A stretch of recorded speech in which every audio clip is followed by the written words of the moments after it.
Vamos dar início então ao nosso encontro de estudos para o Livro dos Espíritos dessa noite. Hoje é dia 5 de junho de 2024, uma quarta-feira, são 19 horas e 37 minutos na cidade de Jaú. Nós estamos transmitindo o nosso encontro de estudos em nome e em homenagem à Associação Jauense de Estudos Espíritas, localizada na cidade de Jaú, estado de São Paulo, Brasil.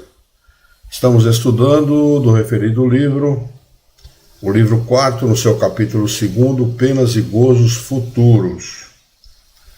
O subtítulo é o de número 4, ou quarto, Natureza das Penas e Gozos Futuros. A questão é a de número 976, 976, para quem vai acompanhar aí com o livro aberto. Não temos ninguém no Facebook, nem no YouTube, e lá no Kawai ainda não tem ninguém também. Muito bem, mas vamos dar início nós. E de qualquer forma, entrou o Ismael que acabou entrando agora. Uma boa noite para ele. Boa noite a todos também. Vamos dar início então.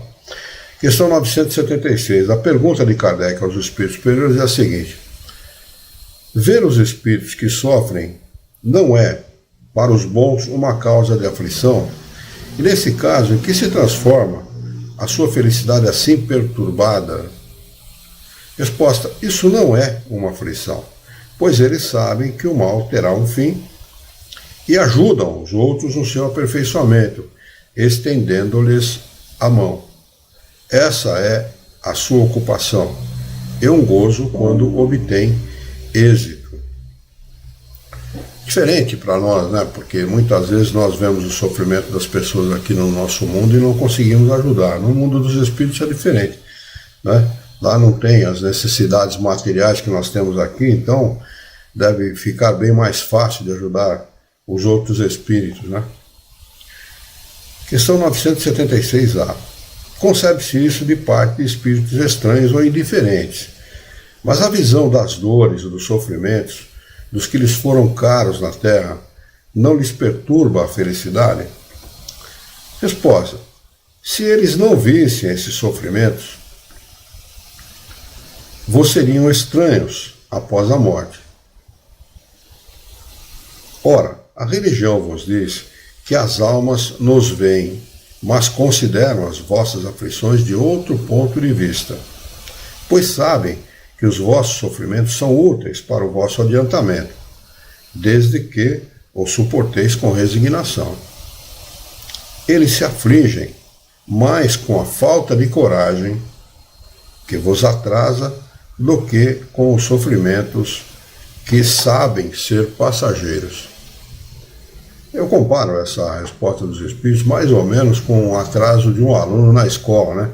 Quando um aluno um pouco mais adiantado vê o sofrimento do outro, que é atrasado por sua própria negligência. Eu calculo que seja mais ou menos uma coisa assim, muito semelhante a isso, né? Mal comparando, é claro, mas por analogia, uma coisa mais ou menos assim, né? Os espíritos sabem, os espíritos mais adiantados sabem que para a felicidade de todos, a regra é única: o esforço de cada um nesse sentido e o empenho de cada um, aceitando resignadamente a vontade do Criador. Esse é ponto pacífico, né? Então, não tem como aqueles que nós amamos se serem infelizes pelo resto da sua existência, pela eternidade, vamos dizer assim, né? Não existe isso. A felicidade é certa. E os espíritos mais adiantados sabem disso. Eles sabem que a felicidade é uma consequência natural do próprio progresso do espírito. Uma consequência natural. E por isso que não se aflige, sabe que mais dia, menos dia, isso vai acontecer. O que acontece? O que está mais adiantado vive numa situação diferente, possivelmente pode acontecer em viver num mundo mais adiantado, enquanto ele aguarda o seu ente querido, o seu amado, alcançar aquela mesma situação. Depois vão se ver no mesmo lugar, nas mesmas condições, nas mesmas situações, e etc. É assim que a coisa funciona. Então não há razão para aflição como nós conhecemos aqui na Terra. de ver a pessoa doente, ver a pessoa agonizante, passando fome, necessidade, e muitas vezes nós não podemos ou não temos condição de fazer nada, né? É diferente, né? A vida do espírito da vida do encarnado. Questão de número 977. Pergunta: os espíritos não podem ocultar-se reciprocamente os pensamentos e todos os atos da vida, sendo conhecidos, segue-se que o culpado está sempre na presença da vítima? O espírito não pode realmente ocultar os seus pensamentos. Não pode. Os pensamentos de todos os desencarnados são lidos, eles estão, desse ponto de vista, a nu, né? Totalmente nu, totalmente a descoberto, né? Eles respondem, né? Isso não pode ser de outra maneira, diz o bom senso, né? Então não existe hipocrisia no mundo dos espíritos, porque o cara não consegue dissimular, né? As próprias faltas, a própria falta de... A Marlene Branco está conosco. Boa noite, Marlene. Boa noite a todos, gratidão a Jesus. Nós é que agradecemos a sua presença, viu, Marlene? Todas as quartas-feiras a Marlene está sempre presente conosco. Então é assim mesmo, né? E deve ser uma coisa bastante sofrida, né? Porque as mazelas das pessoas, as pessoas gostam de ver escondidas. Há aqueles que chegam ao ponto, por exemplo, de esconder até uma doença que tenham, né? Não gosto que as outras pessoas fiquem sabendo e tal. O que eu acho uma coisa tão, sei lá, do meu ponto de vista, uma coisa absurda, uma coisa, assim, uma bobagem das pessoas, né? Doença todo mundo tem. Câncer, ninguém quer ter, mas é possível que nós, ao longo da vida, venhamos a ter alguma coisa desse tipo. Deus nos livre disso, mas é possível.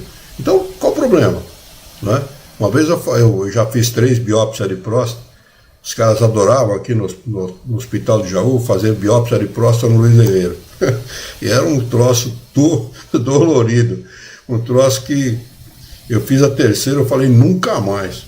O médico falei, nunca mais vocês me pegam nesse treco. E nas 3 deu negativo, não deu problema nenhum.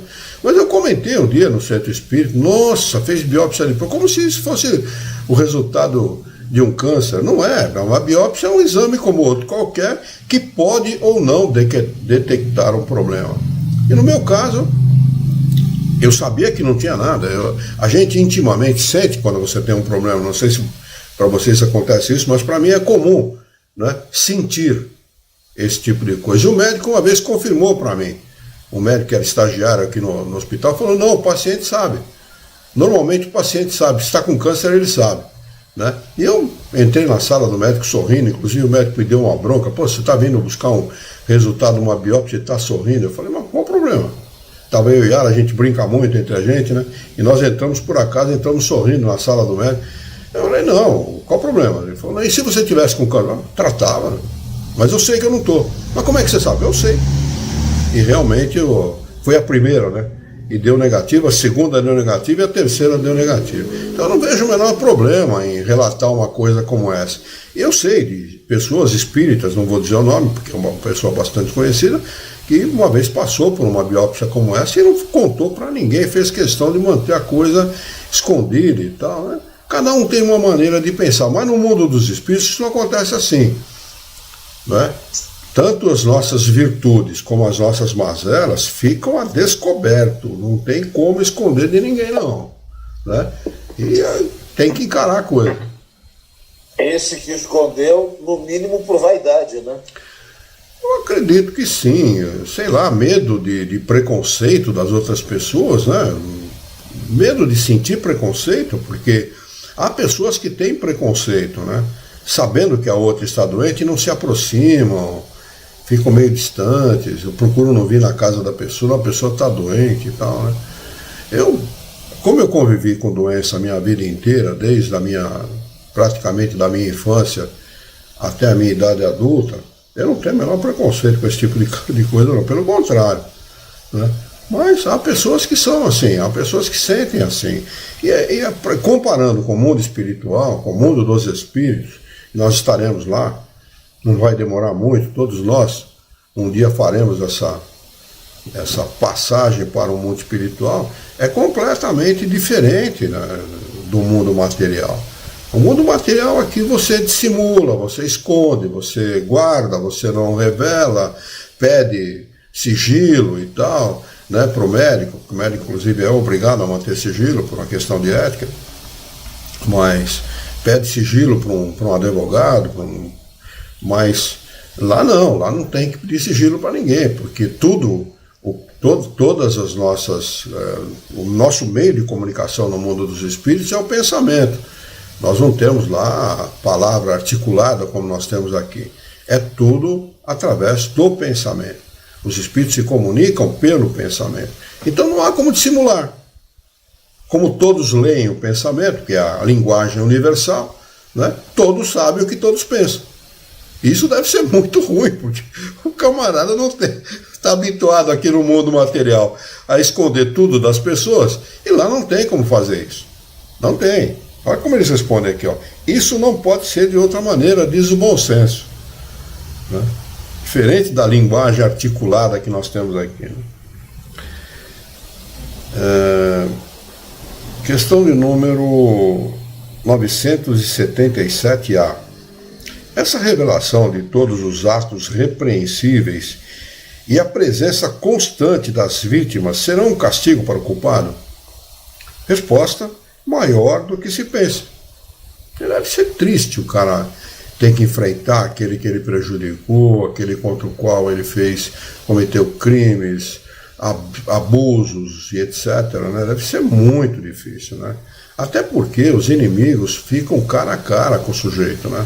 Cara a cara, não tem distância, né? Não é como aqui, que o cara pode, através de um grupo de pessoas que o protege e tal, né, os guarda-costas e tal, manter os outros à distância. Lá não. Lá fica cara a cara com o sujeito mesmo, e o cara cobra. E principalmente pelo fato do que você está falando, de não poder conseguir esconder o pensamento. Esconder o pensamento. Não tem como. Né? E fica um cara a cara com o inimigo mesmo. O sujeito aponta o dedo para ele: você fez isso e tal. Tá vendo o que você está sentindo agora? É por isso mesmo. Eu quero que você sofra mesmo. Porque aí o inimigo é tão ruim ou pior que o cara, né? Quando chega nesse ponto de cobrar o cara, de não ser indulgente com o cara, né? É pior que o cara que cometeu o crime. E aí cobra mesmo. Vê que tem a condição, a possibilidade de cobrar, de fazer o cara sofrer o que ele sofreu, né? Então cobra mesmo, vai em cima e faz o que tem que ser feito. E o sujeito, como ele diz aqui, o castigo é maior do que a gente imagina. E é mesmo. Eu fico pensando numa situação como essa, né, a vergonha que o sujeito sente. O sujeito fica totalmente acuado, né? Totalmente acuado. E especialmente o materialista que não supunha uma situação como essa. Porque para o materialista tudo acaba com a morte, né? E para ele essa situação jamais seria possível, né? Aí quando ele vê que é possível, quando ele vê que ele permanece vivo, que a morte não existe, e que ele se defronta com aqueles que ele enganou, aqueles que ele corrompeu, aqueles que ele cometeu todo tipo de abuso, de crime, a coisa deve ser muito ruim para o cara, né? Deve ser bastante ruim mesmo. Ele segue respondendo: mas somente até que ele tenha expiado as suas culpas. Não é para sempre. Né? A partir do momento em que ele recupera, vamos dizer assim, volta para o caminho normal, para o caminho adequado, as coisas cessam, né? Seja como espírito, seja como homem em novas existências corpóreas. Ele pode, muitos reencarnam aí, acompanhados por obsessores de outras encarnações, e tem encarnações difíceis aqui no nosso mundo. As pessoas que sofrem esses problemas no meio da rua, ataques, que eu esqueci o nome agora, mas era muito comum em São Paulo a gente ver pessoas jogadas na calçada e tendo esse tipo de ataque, né? Epilepsia, isso mesmo. O epilético é um obsediado, uma pessoa que sofre obsessão de espíritos, né? O epilético é isso, né? Então, há pessoas que realmente têm problemas seríssimos com doenças, com esse tipo de ataque epilético e outros tipos de ataque, sofrem tanto assédio do mundo espiritual, de espíritos, dos quais eles são devedores de outra encarnação, que chegam a ser internados em hospícios e de problema mental não tem nada. É tudo mediúnico. Né? É que aqui se leva muito pouco em consideração o espírito, lamentavelmente. São poucos os médicos que levam em consideração o espírito. Eu fico me perguntando, né, como é que pode, né, um psicólogo, por exemplo, né, não levar em consideração o espírito. Psicologia é o estudo da alma. Como é que você pode estudar a alma sem levar em consideração a alma? Não é? Que é a essência do espírito, né? A essência do homem, aliás. Né? A essência do homem é a alma, não tem nada a ver com o corpo. Né? Então, existem psicólogos que não levam em consideração, fazem todo tipo de tratamento só levando em consideração o corpo físico, né? E as consequências de todos os problemas psicológicos que a pessoa tem, emocionais que a pessoa tem, relacionam esses problemas somente com o corpo físico. Né? Eu não fico por entender isso, porque psicologia é estudo da alma. Que alma, então? Para que serve o nome? Se a pessoa não vai em busca do esclarecimento. Né? E a maioria dos médicos entendem e tratam os pacientes sem levar em consideração o espírito e o perispírito. O perispírito precisa ser levado em consideração também, porque ele é um... Que psicologia é essa, não é? Que psicologia é essa? As avessas, né? Totalmente as avessas. E o perispírito, ele é matéria também. E ele pode ser atingido por doenças, né? Ele pode ser atingido, especialmente em espíritos como nós, somos espíritos imperfeitos, cujo perispírito é tão imperfeito quanto o encarnado, ele pode ser atingido por doença. O espírito não é doente, mas o perispírito é, e ele acaba influenciando o espírito, e vamos dizer assim, entre aspas, tornando o espírito um espírito doente, ou afetado por aquelas doenças, por causa do eco, da reverberação dessas situações do próprio espírito. O corpo transmite para o perispírito e o perispírito transmite para o espírito. E o inverso também acontece. O espírito dá uma ordem para o perispírito que age sobre o corpo. Não é? Então é preciso levar em consideração. É preciso sim levar em consideração. Enquanto os médicos não levarem em consideração, a cura não vai ser uma coisa alcançada com a facilidade que ela deveria ser. A partir do momento que os médicos levarem isso em consideração, nós vamos ter feitos notórios aqui em termos de medicina e etc. Né? Kardec faz um comentário aqui bastante interessante a esse respeito, que ele diz o seguinte: quando estivermos no mundo dos espíritos, todo o nosso passado, estando descoberto, o bem e o mal que tivermos feito, serão igualmente conhecidos. Quer dizer, não é só o mal também, né? É o bem que você tiver feito, porque nem todo mundo, por pior que seja, faz só o mal. Ele faz o bem a alguém, né? A um ente querido, a um amigo, enfim, a um comparsa, alguém, de alguma maneira. Né? Então não é só o mal que o sujeito faz aqui na Terra, que fica desnudo no mundo dos espíritos, a descoberto, como diz Kardec. É o bem também. Né?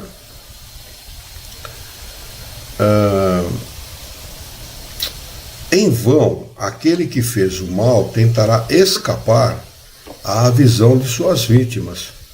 Sua presença inevitável será para ele um castigo e um remorso incessante, até que tenha expiado os seus erros. O homem de bem, pelo contrário, só encontrará por toda parte olhares amigos e benevolentes. Deve ser uma coisa... Eu reputo isso como uma felicidade indizível para nós. Né? Você encontrar amigos em uma situação muito favorável, que é o mundo dos espíritos não condiciona, não aprisiona o espírito como o corpo físico. Então lá é liberdade mesmo, a liberdade que nós podemos imaginar, mas não podemos definir aqui no nosso mundo, né? Encontrar os amigos, abraçar e se confraternizar com toda a liberdade, com todas as possibilidades de externar o sentimento sem preocupar-se em ser mal entendido, por exemplo. Porque aqui no nosso mundo, quando você externa um sentimento, quando você chama alguém de meu irmão, meu amigo, meu querido ou minha querida, você pode ser mal entendido dependendo do interlocutor. Né? Lá não, lá é completamente diferente, não há esse problema, não é? Não há esse tipo de inconveniência entre os espíritos. Né? Pois não, Alexandre. E um aspecto curioso, Luiz, ainda ontem eu estava lendo no Evangelho, lá no Evangelho segundo o Espiritismo, mesmo em erraticidade, você pode experimentar para esses espíritos que praticaram mais o bem do que o mal aqui, né, quando encarnados, você pode experimentar até, guardando as devidas proporções, situações de como se vive nos mundos felizes, ou até mesmo no mundo de regeneração, não vou nem dizer no mundo feliz, de regeneração para feliz. Né? Isso você pode acabar experimentando, dependendo da tua condição moral, na própria erraticidade. Né? No próprio estado de erraticidade. É isso mesmo.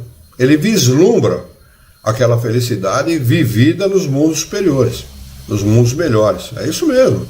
Ele acaba vislumbrando, porque já imaginaram a felicidade que nós teremos, se Deus o permitir, de encontrar um ser amado depois de desencarnado? Um ser que nós amamos, né? Um amigo de escola, que nós queríamos muito bem, que nós tínhamos muita amizade. Basta isso, né? Para você, depois de desencarnado, encontrar uma pessoa assim, abraçar, como é que você está? Isso deve ser uma coisa que deve trazer uma alegria, um contentamento que nós não temos aqui nesse mundo, né? Que nós não temos. Né? Mas vamos aguardar, não é? Vamos aguardar, vamos procurar fazer o máximo possível para merecer isso, né? Porque também, imerecidamente, ninguém consegue nada, não.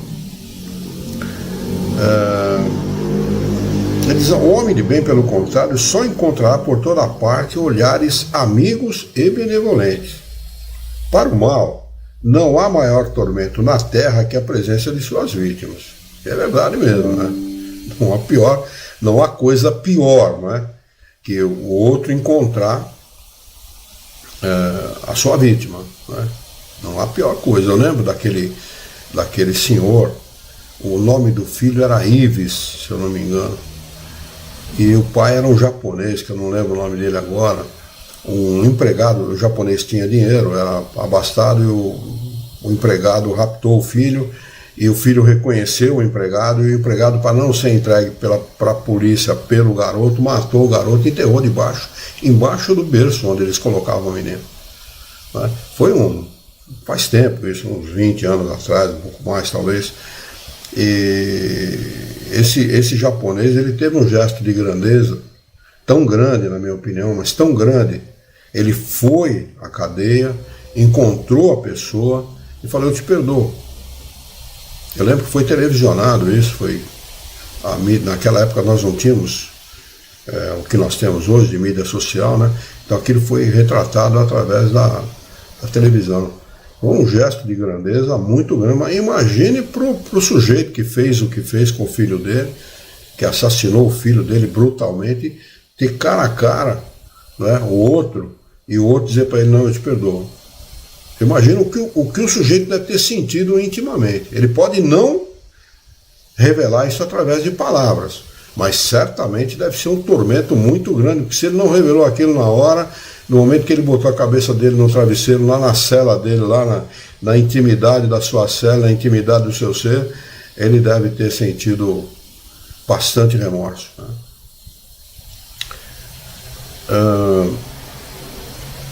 Para o mal, não há maior tormento na terra que a presença de suas vítimas. É por isso que ele sempre as evita. Que será dele quando, dissipada a ilusão das paixões, compreender o mal que praticou, vendo seus atos mais secretos revelados, sua hipocrisia desmascarada e sem poder subtrair-se à sua vista. Enquanto a alma do homem perverso é presa da vergonha, do pesar e do remorso, a do justo goza de perfeita serenidade. E a serenidade é uma coisa invejada por todos, né? Por todos, é invejada mesmo, que a maioria das pessoas não tem serenidade, não tem a tranquilidade, não tem a calma, não tem a paz, né? Então a serenidade é uma coisa muito invejada pelas pessoas de uma forma geral. E o justo, ele goza dessa serenidade no mundo dos espíritos. Questão de número 978. Pergunta Kardec aos espíritos superiores: a recordação das faltas que a alma tenha cometido, quando ainda imperfeita, não perturba a sua felicidade, mesmo depois que ela se depurou? Resposta: não.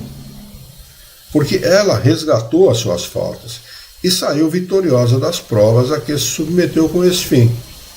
Quitou-se com a sua própria consciência, porque nós não quitamos os nossos débitos nem para com Deus, nem para com juízes togados, nem coisa nenhuma. Não há esse tipo de coisa no mundo dos espíritos. O que há é nós, quando desencarnamos, nos defrontamos com a própria consciência. Consciência é um pensamento íntimo que todo homem tem. Assim define os espíritos superiores o que é consciência. É um pensamento íntimo, como qualquer outro pensamento. Só que ele é o aguilhão do espírito, ele é aquele que coloca o espírito na reta, coloca o espírito no caminho justo, no caminho correto, e todos têm. Ele pode tentar dissimular as acusações que a própria consciência faz, com desculpas e tal, mas ela está presente, e ela fica ali, cobrando dioturnamente o ato cometido injustamente. Né? Então não há como a gente dissipar isso, como se dissimular isso de si mesmo. Você pode dissimular isso das pessoas, de outras pessoas, mas não de si mesmo. Né? E no mundo dos espíritos a coisa pega. E pega mesmo. Pega de verdade. Porque aí não há como você dissimular de maneira nenhuma. Nem através da hipocrisia, nem através do sono, nem através de qualquer outro subterfúgio. Não há subterfúgio lá. A coisa fica, como Kardec fala aqui, desnudo, né? A descoberto. Né? Questão de número 979. Pergunta Kardec aos espíritos superiores: as provas que ainda terá de sofrer para terminar a sua purificação não são uma preocupação penosa que perturba a sua felicidade? Resposta: para a alma que ainda permanece maculada, sim. É por isso que ela não pode gozar de uma felicidade perfeita, senão quando estiver inteiramente pura. Mas para aquela que já se elevou, o pensamento das provas, porque ainda tem de passar, nada tem de penoso. Até porque no mundo de regeneração, né, nós ainda estamos no mundo de expiação e provas, né, e o nosso planeta vai passar para esta fase de regeneração. Mesmo no mundo de regeneração, que é um mundo muito melhor que o nosso, onde o bem já vence o mal, no nosso o mal vence o bem. É o oposto, né? No mundo de regeneração, o bem vence o mal, né? Mesmo neste mundo, os espíritos ainda têm provas a sofrer. Né? Não está livre das provas, não.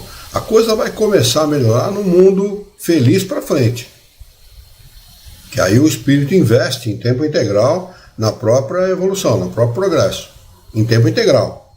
Vivem lá, segundo o que os espíritos superiores contaram para Kardec, 700, 800 anos, desencarnam, reencarnam imediatamente, né, para darem continuidade nesse progresso. Então, dali para a perfeição é um passo, para o estado de espírito puro é um passo.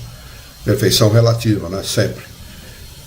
É um passo, mas para a nossa situação, até o mundo feliz, a coisa vai meia mascada, né? Vai meia... é penoso para o espírito, né? Não é fácil não, é penoso porque temos muitas provas a passar, ninguém gosta de sofrer, ninguém gosta, se revolta, né? Não tem resignação, normalmente o espírito aqui é meio chucrão, não se resigna diante das provas, não se resigna diante da vontade do Criador, e isso é um maior empecilho para o progresso do espírito. O maior empecilho é esse, né? O orgulho, né? A prepotência, a vaidade, o egoísmo, né? Porque o egoísmo é o pai e a mãe de todos os nossos defeitos, né? E por trás de todos os nossos defeitos sempre há uma ponta de egoísmo. Mas de qualquer maneira, o progresso é incessante, a gente não retrocede, né? Eu gosto muito de verificar os resultados do conhecimento da doutrina espírita nas pessoas, porque não há retrocesso. A pessoa, quando ela chega ao ponto de estudar o Livro dos Espíritos, ela não retrocede mais, ela não consegue sair mais desse caminho. É interessante esse processo, né, através do qual as pessoas modificam a sua maneira de pensar voluntariamente, nada é imposto, né? O Espiritismo tem essa virtude, né? E através do raciocínio, da inteligência, da lógica, né, levar as pessoas a mudarem por si só a sua maneira de pensar e de agir. E não tem mais retrocesso, ela chega ali, a partir dali, é dali para frente, é progresso incessante nesse sentido, né? Eu gosto muito de ver esse resultado, porque eu mesmo senti em mim mesmo esse resultado, é muito bom. É o esclarecimento, né, Luiz? Sim. O esclarecimento ele é tão nítido, ele é tão verdadeiro, né? Basta você estudar, basta você compreender para você se esclarecer. Aí não tem como retroagir. Não tem como retroagir, não tem como voltar para trás, né? Não tem como voltar para trás. É muito interessante isso, né? Especialmente no que se refere à imortalidade da alma, né?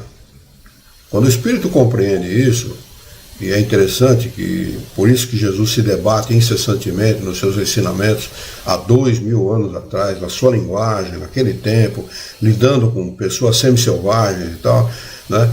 A não ser os seus seguidores que realmente reencarnaram de forma escolhida para colaborar no trabalho de Jesus, a não ser esse, ele lidava com pessoas semi-selvagens, que eram pessoas grotescas, né? Pessoas atrasadas e tal, mas ele se debate incessantemente em mostrar para as pessoas essa realidade, né? Você não é um espírito mais, você não é matéria, você é um espírito, você é um ser imortal, né? Foque a sua atenção nisso, foque a sua vida nisso, porque de todo empenho que você der a isso, de todo empenho que você der nesse sentido à sua vida, vai depender a sua felicidade, né? Poucas pessoas enfocam dessa forma, poucas pessoas dão esse enfoque para a imortalidade da alma, né? Muitos até tentam entender, mas as coisas da vida, o que acontece no nosso mundo, o materialismo, a ilusão que a própria matéria traz para o espírito, muitas vezes impede que o espírito realmente enxergue essa realidade da imortalidade da alma e da lei da reencarnação, como ela deve ser enxergada, com a importância que ela deve ser enxergada, né? Isso é muito importante. Para a maioria das pessoas é uma vida só e nós vamos para o céu, vamos para o inferno, de conformidade com aquilo que as religiões ensinam, né? O que é lamentável, né? Transformam Deus num ser desse tamanho, um ser pequeno, minúsculo, né? Ridículo, né? E caminham por esse caminho até que despertem, até que numa encarnação acabem despertando para essa realidade que, se ele se reportar ao Evangelho de Jesus e mesmo a própria Bíblia, né? Se você pegar lá no início da Bíblia, né? nos reveladores, aquelas pessoas, Elias e outros reveladores da Bíblia, você vai ver que a palavra reencarnação, ela consta do vocabulário desses homens, Eles ensinam a respeito da reencarnação. Eles ensinam a respeito da imortalidade da alma. Enfocam da mesma maneira que Jesus enfocava o assunto, igualzinho, sem diferença nenhuma. É que as pessoas... É uma linguagem arcaica, uma linguagem daquela época. Essa linguagem foi retratada na Bíblia dessa forma, e muitas vezes de forma errada. Nós sabemos que as traduções da Bíblia foram traduções muito mal feitas. Você traduzir do aramaico para o hebraico já é um erro. Da língua coloquial para a língua oficial já é um erro. Agora, do hebraico para o grego é um erro e meio. Agora você pega o erro e meio e transforme isso em latim. Aí desfiguraram mesmo, totalmente desfigurada, totalmente invertido o significado das palavras e daquilo, de tantas coisas que estão escritas ali. Mas de qualquer forma, se a pessoa garimpar com conhecimento espírita, eu fiz isso, eu li 4 vezes a Bíblia. Com conhecimento espírita, você consegue garimpar ali dentro da Bíblia coisas extraordinárias, claras. Ali fica claro aqueles emissários de Deus, aqueles homens, né, que vieram revelar a vontade de Deus, as leis de Deus para o homem da sua época. Claro, a palavra reencarnação e a palavra imortalidade. Fica claro, muito claro. E a lei de causa e consequência. Fica muito claro, em todos os aspectos, em todos os lugares onde todos os ensinamentos, né, que são colocados, a gente encontra esse tipo de revelação, né, para os homens daquela época já. E Jesus, então, não podia ser diferente, porque ele está acima da Bíblia, acima de Moisés e acima de todos os enviados de Deus antes dele. Está acima de todos. Né? E o Espiritismo acima do próprio Jesus, que foi revelado pelo próprio Jesus numa linguagem clara, objetiva e ampliado os seus ensinamentos. Está acima de Jesus por ele mesmo, pela vontade de Deus e pelo trabalho do próprio Jesus de Nazaré, que vem ao tempo de Moisés trazer esses conhecimentos para o homem, revelar esses conhecimentos para o homem de forma clara e ampliada, sem subterfúgio, sem esconder nada, sem colocar nada debaixo do alqueire, vamos dizer assim, né? Ficar tudo no velador, tudo claro, tudo objetivo. Promessa dele mesmo, né? Eu estaria de volta e iria revelar tudo, nada ia ficar escondido, né? E ele mesmo prometeu, não vai voltar como um ser encarnado, na minha opinião, não volta como um ser encarnado, né? Todo mundo esperando aí a volta de Jesus e tal, mas ele já voltou. 18 de abril de 1857, quando se lança o Livro dos Espíritos, ele está ali de volta como prometido, né? Essa é a minha opinião pessoal e aquilo que diz a obra dos Espíritos, né? Fica claro isso na obra dos Espíritos. Bom, o próprio Kardec, num determinado momento, ele diz isso, eu só não sei em que obra, sobre o Espírito de verdade. Sim. O Espírito de verdade é Jesus. Então, quer dizer, acho que não é no Livro dos Espíritos, né? Não sei se é na Gênesis, não sei. Ele fala isso claramente, em vários lugares da obra dos Espíritos, ele fala isso claramente. E tem uma colocação dele dentro da Gênesis, que ele fala não só que Jesus é o autor da obra, como ele é um espírito puro. Ele fala, ele declara isso, tem essa mensagem destacada nas mensagens que eu posto todos os dias no Facebook, no Instagram e tal. Ele fala isso claramente. E tem também, eu estou procurando isso para poder fazer disso, destacar isso como uma mensagem também, na Revista Espírita, numa carta enviada para Kardec por uma mãe preocupada com sua filha a respeito de um problema espiritual da filha. E num determinado momento, na interlocução entre ela e Kardec, ela pergunta assim: a obra dos Espíritos Superiores é presidida por Jesus de Nazaré? E ele responde: você queria que fosse por quem? Assim, claramente, objetivamente, né? Ou contestar o mestre, ele que né, que lidava diretamente com o próprio Espírito da Verdade, e com os Espíritos superiores que ditaram a obra para ele.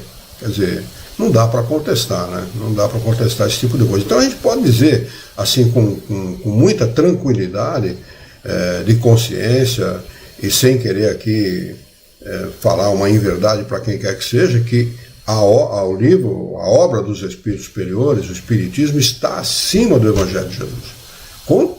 Com tranquilidade, sem nenhum problema de estar aqui falando uma inverdade.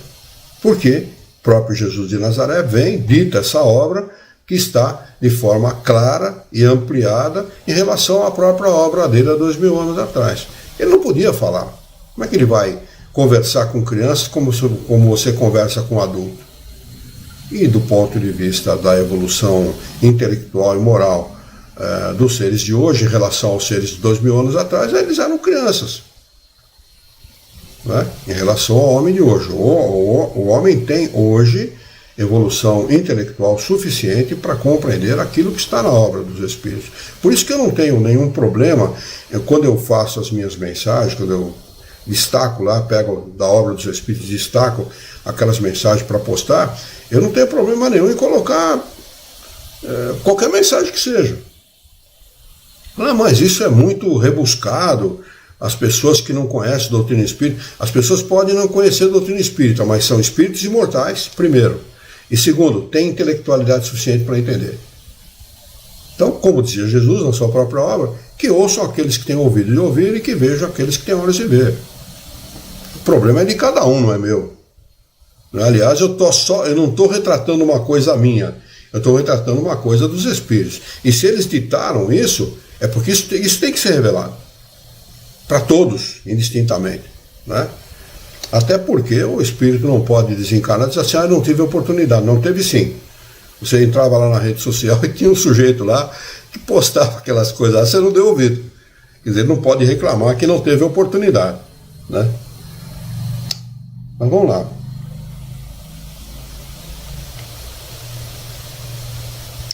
Nós estávamos aqui na resposta 979, se eu não me engano. E no início... Eu acho que você leu a nota... Eu acho que você não leu a resposta toda da nossa... isso mesmo. Eu li só a primeira parte. Eles respondem, eu vou ler novamente toda a resposta, eles dizem assim: para a alma que ainda permanece imaculada, sim. É por isso que ela não pode gozar de uma felicidade perfeita, senão quando estiver inteiramente pura. Mas para aquela que já se elevou, o pensamento das provas, porque ainda tem que passar, nada tem de penoso. Acrescenta Kardec a seguinte explicação: a alma que chegou a um certo grau de pureza goza a felicidade. Um sentimento de doce satisfação a envolve. Sente-se feliz com tudo que vê e que a rodeia. O véu se eleva para ela, descobrindo os mistérios e as maravilhas da criação, e as perfeições divinas se mostram em todo o seu esplendor. Questão de número 980, pergunta Kardec aos espíritos superiores: o laço de simpatia que une os espíritos da mesma ordem é para eles um motivo de felicidade? Resposta: a união dos espíritos que simpatizam pelo bem é para eles um dos maiores gozos, porque não teme ver essa união perturbada pelo egoísmo. Aliás, guardada a individualidade de cada um, os espíritos chegados a um determinado grau de progresso espiritual, eles pensam muito semelhantemente. O modo de pensar é muito semelhante, né? Porque todos focam no bem. Então não há como pensar de maneira muito diferente, né? Embora não percam a sua individualidade, evidentemente, né? Mas pensam muito semelhantemente, de forma até que poderia dizer igual, né? Por isso que se cria aí, na erraticidade, os grupos afins, né? Aqueles que estão justamente aí alinhados com o mesmo modo de pensamento, né? Seja para o bem, seja para o mal. Exatamente. Por isso que Isso acontece, né? As pessoas ficam pensando, mas como é que funciona cada um por si e Deus por todos? Não é. Mantém-se a sua individualidade, sim, mas se reúnem por afinidade. Exatamente. E vale para, como você mesmo falou, vale para todos, né? Bons e maus. A Cláudia está conosco, entrou agora. Gratidão, Cláudia. Para você também, obrigado por estar presente, viu?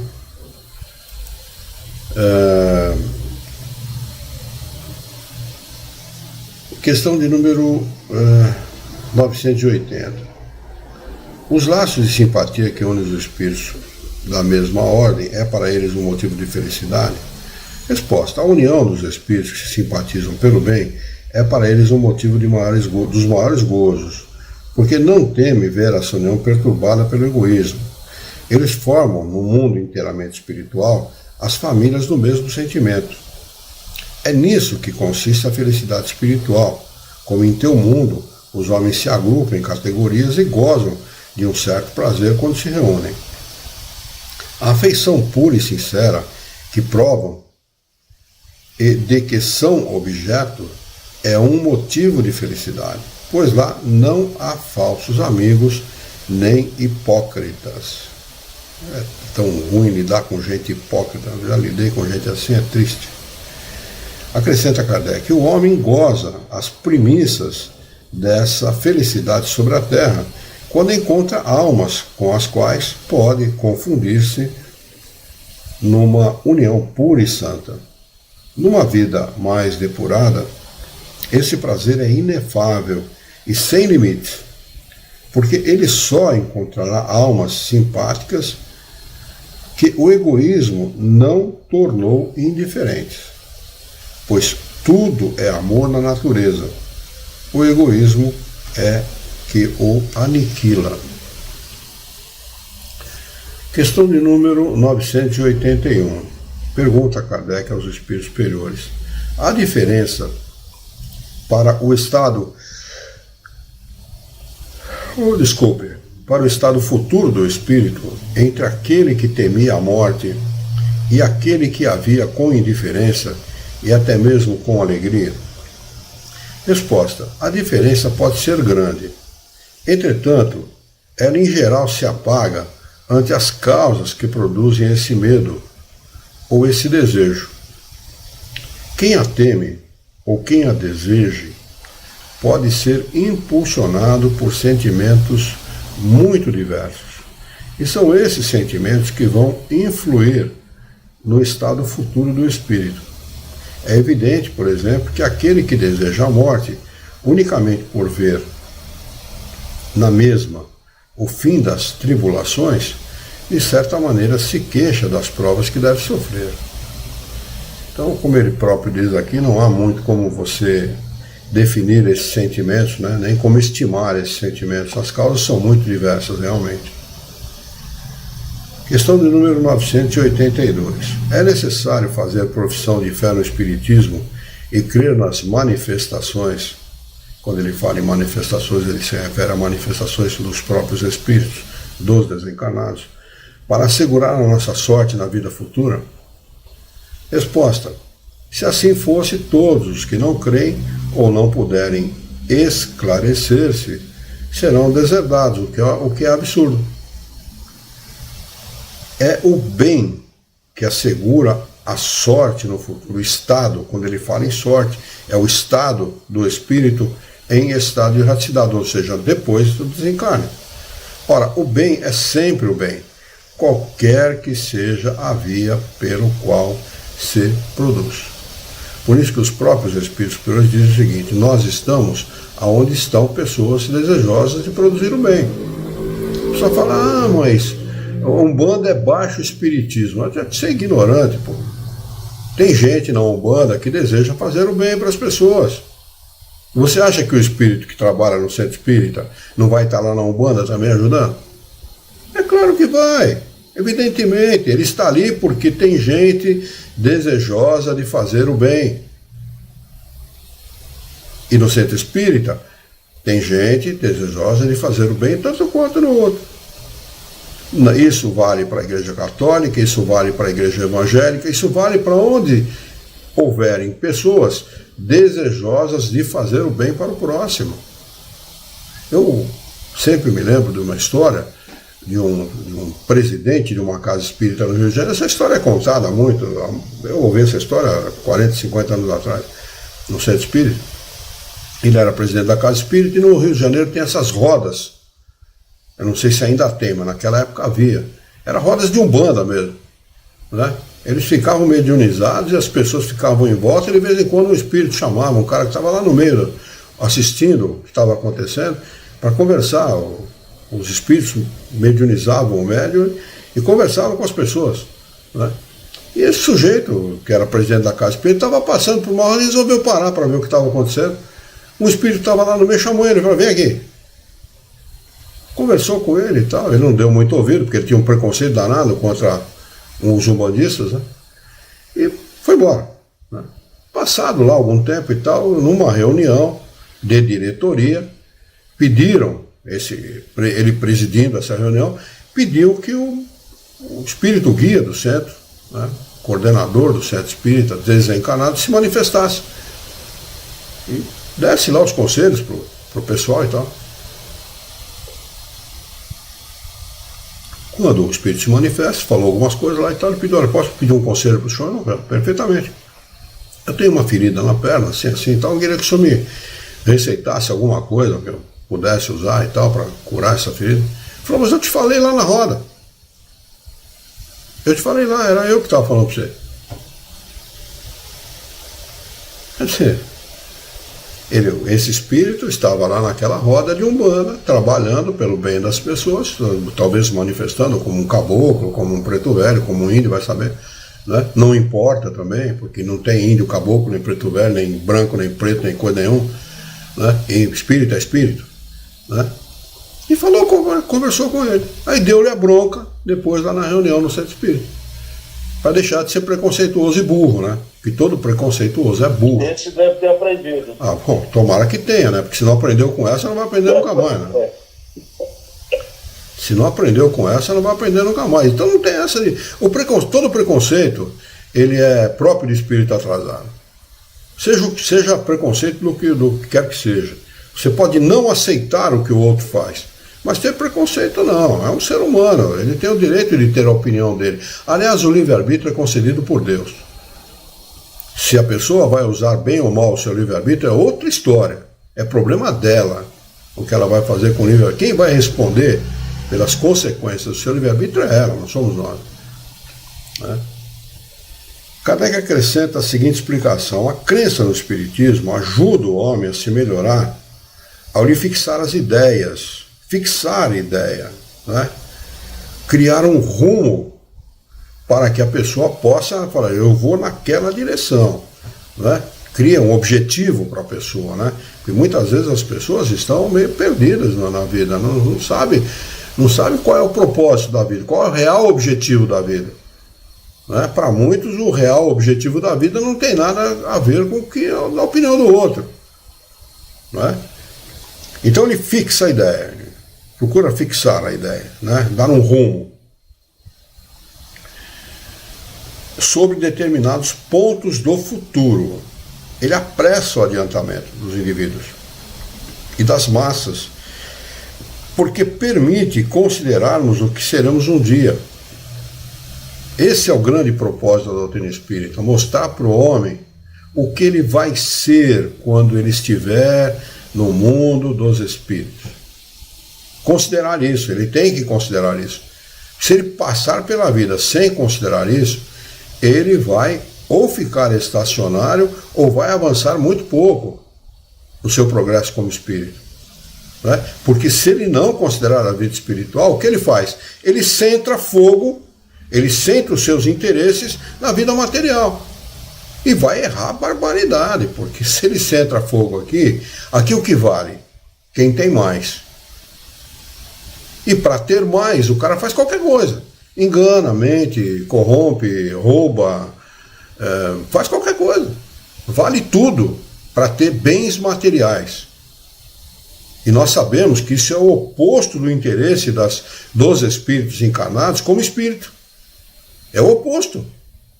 Ele está indo na linha diametralmente oposta aos seus interesses como espírito. Essa é a verdade.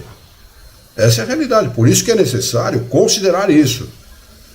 Independente do modo como a pessoa vê a doutrina espírita, como vê a vida espiritual, independentemente.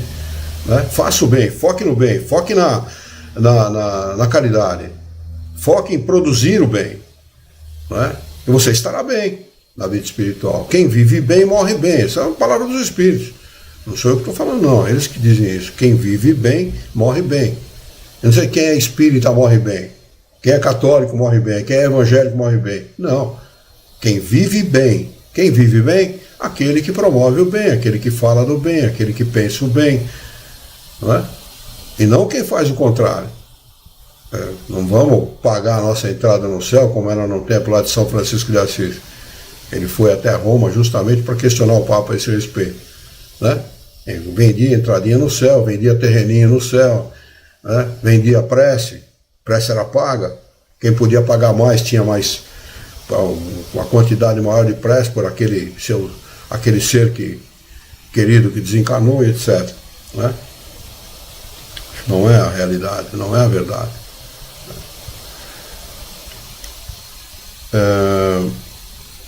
Pois, um ponto de apoio, uma luz que nos guia.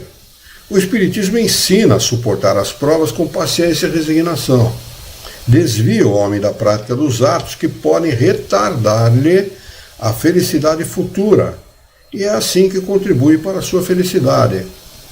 Mas nunca se disse que sem ele não se possa atingi-la. Evidentemente. Pelo contrário, é possível atingir a felicidade em qualquer situação, em qualquer circunstância. Não é? Agora, nós temos que adentrar uma floresta. Temos que adentrar uma floresta rude, uma floresta selvagem. Qual a melhor forma de adentrar, de percorrer essa floresta sem ser muito atingido por ela? Estando equipado. É isso que faz o Espiritismo. Equipa a pessoa de tal forma que ela vai atravessar os caminhos rudes da vida da melhor maneira possível. E cada um faz isso à sua maneira. Né? Porque o progresso é uma coisa individual. Cada um faz e promove o seu progresso segundo aquilo que ele sabe e pode. Porque não basta somente saber, ele tem que poder também fazer aquilo que ele aprende. Às vezes nem sempre as circunstâncias permitem ele poder fazer aquilo que ele aprende. Não é? Então, é preciso considerar isso. Então, o Espiritismo não é a panaceia, a solução de todas as coisas, não. O Espiritismo é um esclarecedor. Ele serve exatamente, este é o grande propósito da doutrina espírita, esclarecer para poder conduzir as pessoas da melhor maneira possível por esta vida e, sobretudo, pela vida espiritual. Vamos marcar aqui o o subtítulo de número 5, penas temporais. A questão é de número 983, para a próxima quarta-feira. Se não houver nenhuma consideração dos amigos, quiser comentar alguma coisa, fazer alguma consideração, nós vamos fazer a nossa prece de encerramento.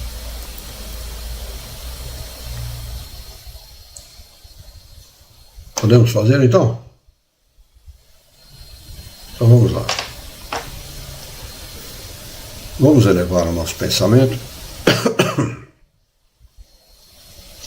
procurar esquecer os nossos encontros e desencontros desse dia, limpar a nossa mente de todas as preocupações, para mentalizar a figura excelsa e amiga de Jesus de Nazaré, nosso mestre, modelo e guia da humanidade.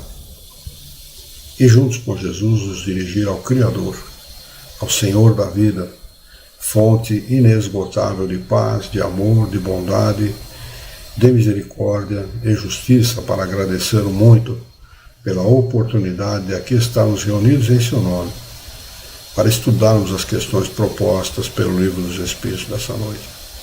Queremos aproveitar a reunião e a união pelo pensamento de todos nós para enviarmos vibrações amorosas de coragem, fé, bom ânimo, ideias renovadas para aqueles nossos irmãos do Rio Grande do Sul que passam e estão vivenciando uma situação bastante difícil sobre todos os aspectos. Queira a vossa misericórdia, Senhor, que todos eles sejam auxiliados pelos bons espíritos, pelos seus espíritos guias, pelos seus espíritos familiares. Que a tua misericórdia possa fazer parte da vida de todos aqueles nossos irmãos. Queremos, Senhor, pedir bom ânimo, coragem, determinação, ideias renovadas, alegria de viver e muito entusiasmo, para que nós possamos trabalhar e sermos úteis à sociedade em que vivemos. Dá-nos ainda, Senhor, a força e a coragem para orientar a própria existência por um profundo e sincero respeito pelo nosso próximo. Em teu nome, em nome de Jesus, em nome dos bons espíritos, em nome do nosso diretor espiritual e sua equipe, nós declaramos encerrado o nosso encontro de estudos dessa noite. E que assim seja.